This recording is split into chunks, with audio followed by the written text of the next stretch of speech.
There a quick question on what you talked about, right? From your experience, right? Anybody that goes into creative field and so on, just from your experience, there seems to be a need for even understanding the business side of things, okay? Whatever people study. Oh, Do you think there should be a little bit more focus on that as well, so that people don't have a better learning curve in terms of not just learning the craft, but monetizing it? oh yes, absolutely. I honestly regret not listening to my dad in terms of going to business school simultaneously while going to film school, because it does. I mean, any kind of creative art, be it, directing, producing, people only think that, producing is, you need to talk about, funds or monetary gain. But so do writers. The whole strike right now is happening because of the fact that writers like to write, and but if you just understood numbers, actors, I was just talking to one of my friends saying, you can't let people take advantage of you as an actor. And that's, again, the strike is happening for actors as well.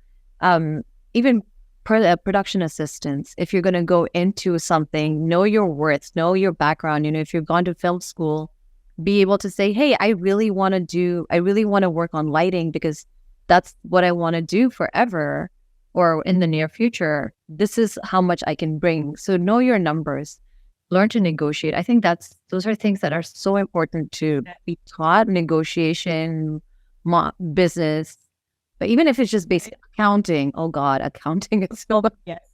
I had freaking out moments at the beginning with my accountants, and just freaking out and calling and saying, I don't know what I'm doing. I don't understand any of this. But I think also the main thing is curiosity. I think overall, if you're curious about just logic and numbers, along with the creative side, it helps. Or find a partner who you can trust wholeheartedly to do that. Because that also is very important. Read everything, read every single thing, because contracts are intense. Are insane, right? And I think you're not being comfortable with what you're told, right? I think, reading and what you're suggesting is all of that, right? Oh, yeah. You can't just say, yeah. I mean, Kostutanya, I think this is, I think, an overall, I don't know what this is, where if we see, say, for example, if paperwork comes in from a doctor's office, you'd be surprised how many of us will just sign it just because we want to get done with it, instead of really reading the fine prints.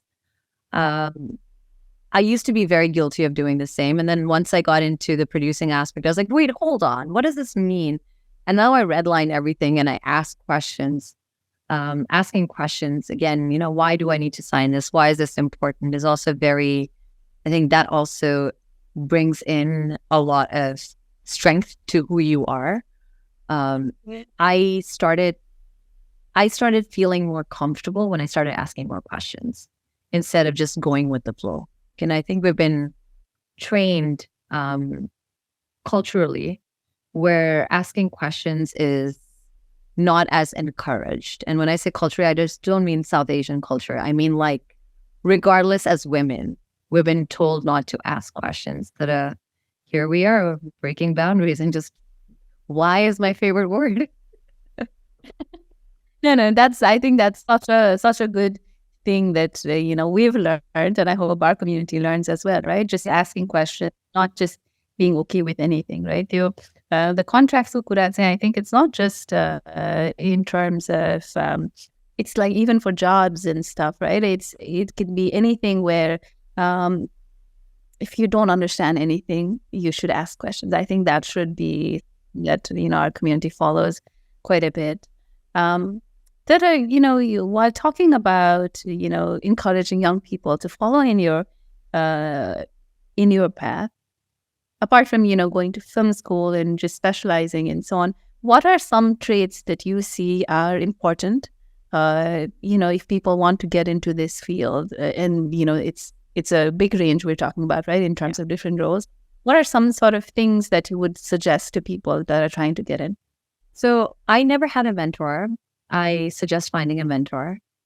I think that is very important. Know someone who has either been in the industry, and doesn't have to be your culturally itself. There's so many organizations now. I mean, I serve on the board of Women in Film and Television in Austin, and it's an international organization. It's, with 70 plus chapters across the globe. Every city has a chapter, more or less, in the US. And their emerging talent is they've got allies, their emerging artist membership costs are very low, but finding those mentorship spaces, going and volunteering. For practice, I would say, social media is great because you do get followers and stuff, but at the end, again, know exactly what you want to do, because, say, for example, if someone sent me a TikTok audition right now, I probably would not look at it. Unless it's, asked for. I get random emails from random unsolicited actors with extreme weird videos, and I'm like, I'm not looking for anything, but I also find it, it's sometimes these pictures is just, I don't know how to say this, but you need to stop and really think, or just do some research. If you're an actor, I would say, learn a monologue well, get your headshots. If you don't have the cost, or if you don't have the monetization to get a professional headshot, that's fine. Do it from your cell phone. Our cell phones are incredible nowadays. There are some incredible YouTube videos to just teach you how to angle yourself. Do not send filtered pictures. No one wants them. No one cares about them. But then if you're going into producing and directing, and be okay starting from the bottom.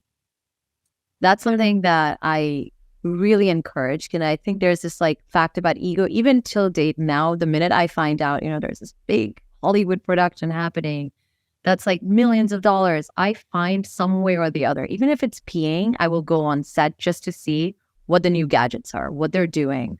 How do I just hover around these big directors to see how they work, and then come back saying, oh, I got this. But then again, just really educating yourself and putting yourself out there, because it's very important to be humble in this space. Partnerships, reaching out, being kind. Our industry is a very unkind, very fast moving industry.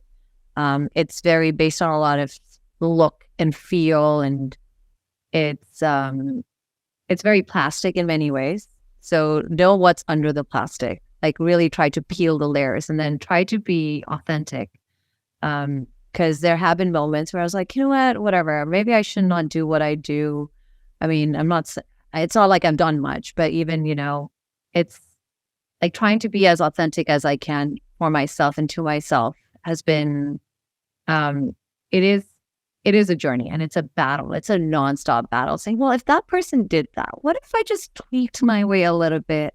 And if I tweak my way a little bit, how far is the tweaking going to be, and how much am I going to lose myself? So having that support system, to ground you, to remind you that you're a human being, to call you out, to not put you on a pedestal, because everyone else will. And also remember, this industry is not glamorous in any shape or form, from writing to working in the dead of the heat, to being on the red carpet and you've got body tape all over you wearing that dress, and you're sweating from head to toe, and the lights are on you, and then you're constantly worried that you might have lipstick on your teeth, or you might have your pores might look really big. I mean, those are things that or you might, because I'm very animated when I speak, so usually I'm caught in really weird angles. So I'm always all sudden now I'm okay, just smile, don't get animated. But then once I start speaking, I go, oh, you know what? Never mind. At this point, no one cares. This is who I am. I'm just going to own it. But right. But I love that you're talking about the non-glamour side of things as well, right? Because there's nothing glamorous. There's nothing. The only glamorous bit is when you sit on the couch and you turn it on and you see what you've done on TV. You're like, this is pretty cool. That's it. That's the only glamorous bit. Nothing glamorous.